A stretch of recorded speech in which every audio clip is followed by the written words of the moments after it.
Oke, baik. Kita mulai. Bismillahirrahmanirrahim. Assalamualaikum warahmatullahi wabarakatuh. Waalaikumsalam warahmatullahi Waalaikumsalam wabarakatuh. warahmatullahi wabarakatuh. Oke, terima kasih kedengaran ya. Jadi tadi malam ada surat dari Pak Dekan menyampaikan bahwa untuk listrik di ruang 3 itu dari tanggal 11 hari ini sampai tanggal 25 Maret ya, itu ada perbaikan. Jadi semua perkuliahan di lantai 3 diarahkan untuk online. Terserah mau langsung sinkronus seperti saat ini atau kasih tugas dan lain-lain. Nah, jadi itu mohon maaf saya sendiri baru dapat kabar tadi malam ya. Jadi belum sempat nge-share apa-apa. Ya, tapi kayaknya kalian mungkin ada yang sudah tahu dari teman yang lain. Oke. Nah, hari ini kita melanjutkan, jadi minggu kemarin kalian ada tugas bikin segitiga, itu adalah pengukuran jarak langsung. Kita hari ini masih lanjut bicara pengukuran.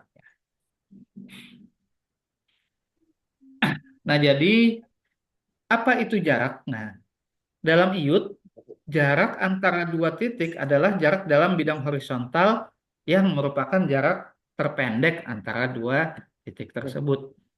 Nah, jadi misalnya kalian kan dari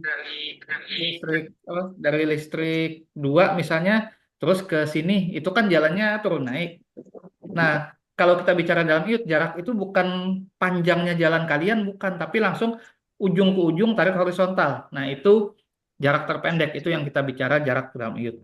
Makanya kalau kalian narik meteran tuh nggak ngikut bentuk kontur nggak. Berdiri kan langsung kencang ditariknya. Yakin dan percaya. Hmm. Itu yang disebut jarak pada ilmu ukur tanah. Nah, di IUT sendiri, cara mengukur jarak itu ada langsung, ada tidak langsung. Kalau langsung gimana? Ya kalian tarik meteran, dah. Kalian tarik meteran tuh langsung. Kalau tidak langsung gimana? Nanti kalian praktikum pakai alat-alat total station, theodolit, water pass. Itu adalah jarak optis ataupun elektrooptis atau elektronis. Jadi kita menggunakan media bantu elektronik atau optis untuk mengetahui jarak. Kalau kalian pernah lihat ada meteran inframerah yang ditembak dari sini tahu berapa jaraknya, nah itu pengukuran tidak langsung. Nah, dalam hal ini, contoh jarak optis, contoh water pass. Water pass itu paling panjang 50 meter, itu kalau alatnya baru. Kalau alatnya sudah lama, kalian ngeker 50 meter, itu sudah nggak kelihatan angkanya. Paling 40 meter, 30 meter. Kalau yang kita ukur 1 kilo, maka kita nggak bisa sekali jalan. 1 kilo tadi harus kita bagi-bagi. Nah, itu adalah kita sebut ya, ada yang sistem stadia, ada sistem tangan sia, ada sistem subtemba, atau sistem bayangan rangkap. Jadi, oke kita pakai alat bantu, tapi alat bantu kan terbatas. Jadi, misalnya satu jarak itu kita berapa kali ngukur. Nah, itu kita pakai sistem stadia namanya. Nanti kalian praktikum juga gitu. Kalian akan ngukur biasanya sih kalian bikinnya kalau praktikum waterpass itu biasa dari ujungnya Unlam 3 itu sampai ke parkiran. Nah, itu kan kalian nggak bisa sekali ngukur, harus dibagi-bagi segmennya. Nah, itu sistem stadia. Atau kalian nanti ngukur Masjid Al-Baitar. Nah, itu 2 kali jalan juga sama.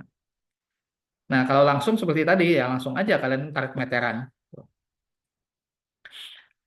Nah, kalau yang pengukuran jarak langsung, contohnya apa? Meteran, kita baja. Ada yang dari baja, ada yang dari fiberglass, ada yang dari plastik, ada yang dari kain. Kalau meteran penjahit kan dari kain atau campuran. Dulu ada juga pegas ukur. Nah, sekarang nggak ada lagi. Atau ada lantai ukur dulu, ada kayu ukur. Kayu ukur gimana? Ya, kalian dulu lihat di sekolah ada penggaris kayu yang semeter. Yang sekali selain buat nulis juga buat mukul itu alat pengukuran jarak langsung. Ini gampang kalian sering lihat ini. Kalau meteran ada yang pakai baja, ada yang pakai plastik, fiberglass, kain itu contoh tadi yang jahit itu. Nah, yang nomor 2 dan 3 sudah tidak umum ditemui lagi, jadi nggak masalah. Nah, ini beberapa gambarnya. Unting-unting, pen ukur dan anjir itu untuk mengetahui vertikalitas. Jadi nanti kalian harus mengukur dulu vertikalitasnya 90 derajat apa enggak. Pita ukur ini biasa kalian lihat di jalan, kita punya juga banyak. Ini juga sama, ada pegas pengukur ketegangan, ada rantai juga, ada klinometer. Klinometer ini kalau melihat ke sudut kemiringan ya, sama apnea level. Nah, panjangnya seapa? Biasa maksimal 150 meter kalau yang meteran roll itu. Tapi ada yang 100. Kayu ada yang 3 sampai 5 meter. Lebarnya 1 sampai 2 cm, tebalnya 0,1 sampai 0,2, tergantung. Biasanya ada senti, ada inci ya, atau meter sama inci. Satuannya sih itu. Nih kalian sudah hafal nggak masalah. Nah, supaya ngukurnya bagus, ada beberapa alat bantu yang bisa digunakan. Pertama, yalon atau anjir tadi. Kenapa? Jarak terpendek itu harusnya adalah kalian megang meteran itu 90 derajat, kencang. Sini 0, sini 90. Kalau kalian megang meterannya nggak 0 derajat, miring, itu bukan jarak terpendek itu. Nah, supaya pas itu, kita ngukur 90-nya terhadap apa? Kita pakai unting-unting atau ada disebut layalon atau anjir itu. Ada juga pen ukur, ada kalau klinometer ini buat kemiringan, ada jepitan dan pegas juga. Nah, pelurusan. Karena tadi jarak terpendek, maka kalian harus bisa lurus juga ketemunya. Nah, lurus itu gimana? 0 derajat, pas. Dua orang megang pita, yang di sana 0 derajat, pitanya sini 0 derajat. Itu baru lurus. Biasanya gimana? Kencang. Tapi kalau terlalu kencang, lama-lama meteran bisa molor. Nah, jadi hati-hati juga. Jadi kencang tapi tidak melebihi batas elastisnya meteran itu. Nah, yang sulit ini kalau pelurusan dilakukan apabila pengukuran tidak dapat dilakukan dengan sekali. Kalau kalian nyambung, kalian punya penggaris 10 meteran 10 meter yang kalian ukur 100 meter. Kalian 10 kali pindah. 10 kali pindah itu kadang-kadang antara yang pertama dengan yang kedua masih oke, dengan yang terakhir sudah beda. Sudutnya kan sudah nggak enak lagi sudah. Nah, itu harus hati-hati. Nah, minimal 2 orang. Saya bilang tadi kan satu megang kiri, satu megang kanan, menggunakan pita ukur dan pen ukur. Untuk medan miring harus kita bikin trap dulu. Jadi bikin sudut-sudut siku dulu. Ini yang sulit ini. Paling sulit itu kalau kalian ngukur di medan yang miring, bukan apa-apa. Nyambungnya susah, nyambungnya vertikal soalnya. Nah, bagusnya biasanya kita supaya pas kita 2 kali. A ke B, B ke A. Kalau nggak sama, kita rata-rata sama praktikum kalian nanti juga gitu. Jalan dari ujung Ayani ke dalam dulu, di Unlam 3, baru dari dalam balik ke Ayani lagi. Atau kebalik gitu. Nah, yang bagus adalah dua-duanya jaraknya sama. Tapi kalau nggak sama ya sudah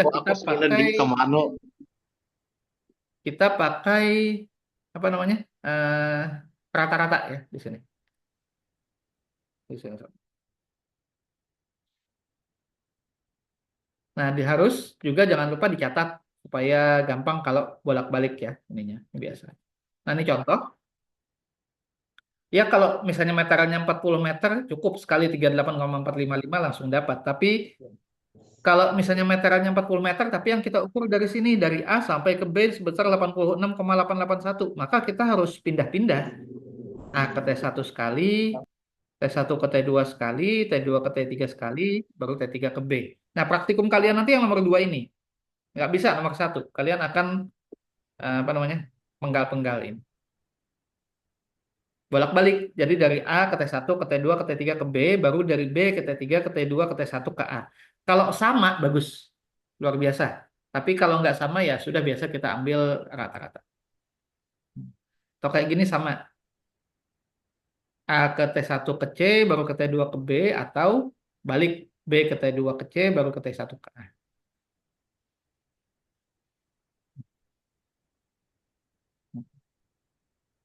Mohon maaf tadi ada beberapa yang saya mute, tapi kalau memang ternyata mau bertanya silahkan ya ininya. Terus membuat objek tegak lurus juga penting, kita pakai siku-siku Pitagoras, sering kita bicara di kelas juga ya, di tengah atau prisma. Nah, ini yang sulit. Namanya manusia, kalau ngukur pasti ada kesalahan. Kesalahannya biasanya di mana? Pertama, narik meteran tadi nggak pas 0 derajat. Nah, itu jelas sudah. Yang satu 0, yang satu minus berapa atau miring, itu sudah pasti keliru. Kemudian pakai unting-unting tidak vertikal. Nah, itu juga sama. pelurusan yang kurang sempurna. Jadi nyambung dari A ke T1 ke T2 tadi, antara A ke T1 sama T1 ke T2 ujungnya nggak sama, nggak ketemu ujungnya. Nah, itu pelurusan yang kurang sempurna. Panjang pita ukur tidak standar. Nah, ini sering saya di kelas. Antara satu meteran dengan meteran lain aja kadang-kadang bisa selisih berapa mili ya.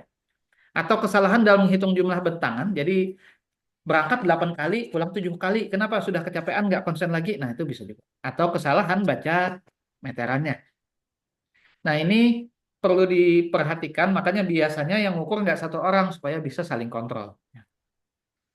Nah, selanjutnya kita bicara jarak optis. Kita nanti praktikum pakai jarak optis, teodolit sifat dasar, karena pada jarak optis itu ada garis bidik dan benang stadia yang diasir pada diafragma. Jadi nanti kalian akan melihat alat itu. Tadi saya sudah hubungi lab, mungkin insya Allah nanti bisa lah kalian kenalan alatnya di lab nanti. Di mana garis bidik adalah garis khayal yang menghubungkan titik silang dengan sumbu optimum optik lensa objektif teropong. Nah, ini contoh. Nanti misalnya teodolit, maka yang kita baca adalah kalian baca berapa benang atas, benang tengah, benang bawah. Itu nanti di lensanya akan kebaca benang atas, benang tengah, benang bawah. Nanti di satu orang berdiri di P, ngeker, yang satu pegang mistar, rambu ukur di A.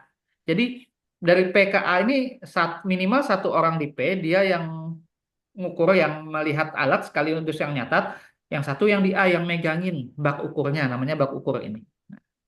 Baru di sini yang di P membaca berapa benang atas, benang tengah, benang bawahnya, sambil yang di B mencatat dari sudut 0 derajat ke kemiringannya nih hanya berapa derajat. Nah, itu yang kita penting. Di mana menggunakan rumus sin cos kita ketemu jarak mendatar sebesar D adalah A kali S cos kuadrat H, atau dan lingkaran selisihnya adalah setengah A S sin 2H, dan beda tingginya V min benang tengah. Ini nanti akan lebih jelas waktu pengenalan alat sama poligon ya. Sementara ini dulu. Di mana A konstansi pengalih, di mana A adalah konstansi pengalih, S selisih benang atas benang bawah, H sudut kemiringan, dan T tinggi alat ukur. Oke. Oke, sampai sini ada yang mau ditanyakan? Materinya hari ini sampai sini aja. Ya. Saya nggak tahu ini musibah atau keberuntungan. Jadi bulan puasa listriknya rusak nih. Banyak yang alhamdulillah tapi kayaknya. Ya. Oke, ada yang mau ditanyakan? Silakan. Oh ya, jangan lupa untuk yang tugas kemarin, kalau ada yang belum segera ya, itu saya belum sempat ngecek, tapi nggak saya tutup submitnya. Jadi kalau merasa belum segera dikumpulkan ya. Kalau sampai tanggal 25 ini sebenarnya ya sampai Lebaran ya kayak gini. Tapi sekali lagi saya ingatkan, yang online itu yang kena perkuliahan di lantai 3. Jadi kalau kalian ada kena kuliah di ruang 14, ruang 15, atau di ruang prodi sipil, tolong konfirmasi dulu ke dosen yang ngajar, apakah ikut online juga atau offline ya. Tolong dicek dulu. Kalau mata kuliah saya, karena kebetulan semua di lantai 3 ya online semua. Oke, silakan. Ada yang mau ditanyakan dulu? Jangan lupa absen ya. Tadi saya belum sempat ngecek absennya juga. Oke, jadi hari ini mohon maaf ini cuma masuk 15 menit kayaknya.